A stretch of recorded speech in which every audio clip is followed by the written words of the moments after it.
What is Zartan's secret? Destro and Zartan have formed a new partnership, but the Dreadnought has a secret that will change everything. As Snake Eyes and Scarlet begin a new chapter, tragedy strikes for someone dear to them in Springfield. There are six factions in this ongoing story: Cobra Commander, Serpentor Khan, Revan, Destro, Zartan, and of course G.I. Joe. Currently, Serpentor Khan and Revan are working together, but Serpentor is looking to double-cross Revan, while Revenant aims to gain full control over Serpentor Khan's zombie army. Destro and Zartan are enemies, but could possibly form a new partnership. Cobra Commander is against everyone. The G.I. Joes are monitoring the different alliances, forming and disbanding, waiting to make their move. With many moving parts, all these factions are looking to see who can double-cross, get on top, and eliminate their rivals. Presented by Skybound Entertainment, distributed by Image Comics, G.I. Joe, A Real American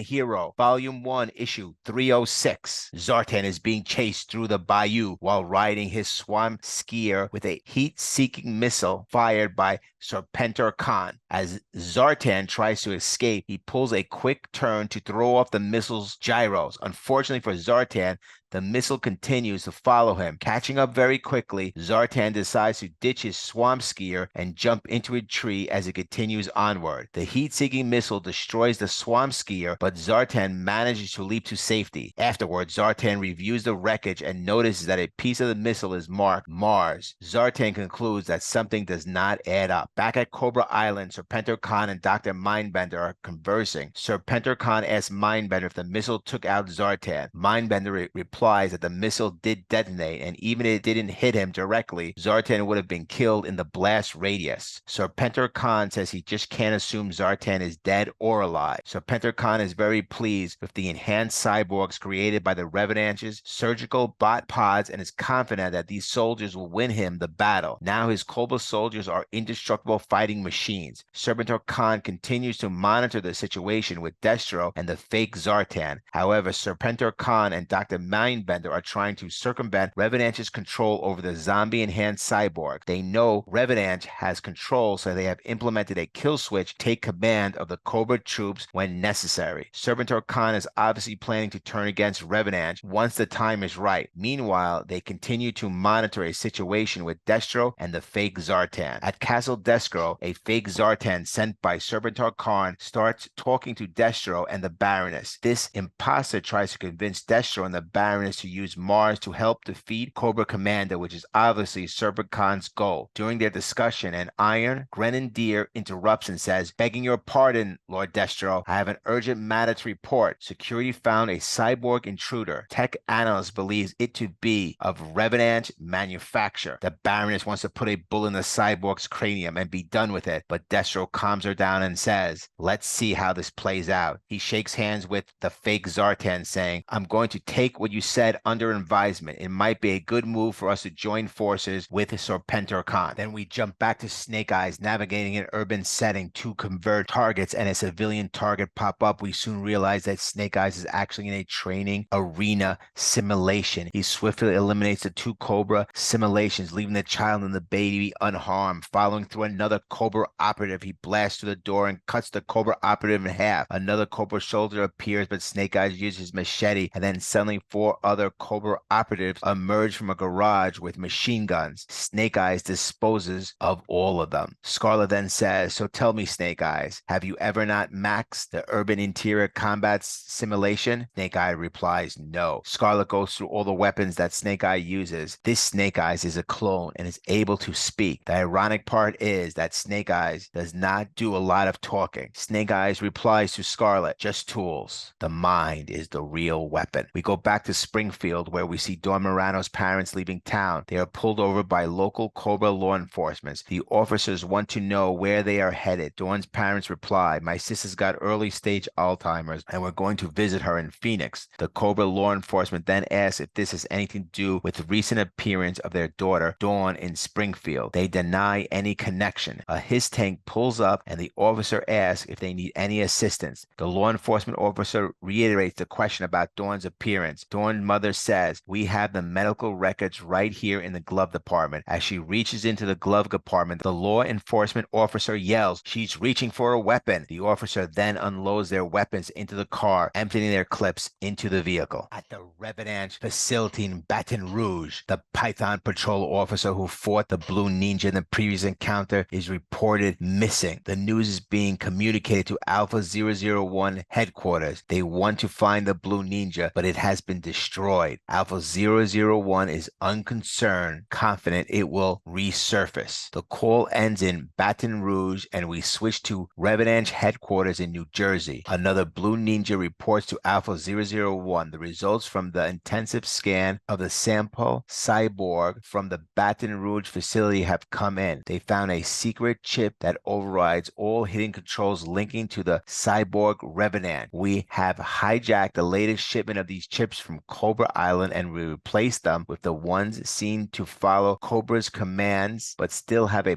back door to the Revan's control. Alpha 001 responds, "We are very pleased." At 20,000 feet, a large plane releases 4 Halo jumpers into the sky. The jumpers land in the ocean, assemble their rafts, and make their way to land. The assembled G.I. Joe team consisting of Wetsuit, Molto, Helix, and Muskrat have been deployed to Cobra Island to infiltrate Serpentor Khan's headquarters and gather intelligence. Upon arrival, they quickly hide as 2 enhanced Cobra Trooper mutant zombies pass by on ferrets. The 4 G.I. Joes are now back on Cobra Island. Zartan says, "Someone is taking action against me, so we can assume they will be going after all the Dreadnoks. I don't know if it's Cobra Commander in Springfield, Serpentor Khan on Cobra Island, or Alpha 001 at Revan. The only player who is not a suspect is Destro. All the Dreadnoks are mad and want revenge on both Serpentor Khan, Cobra Commander, and Revan."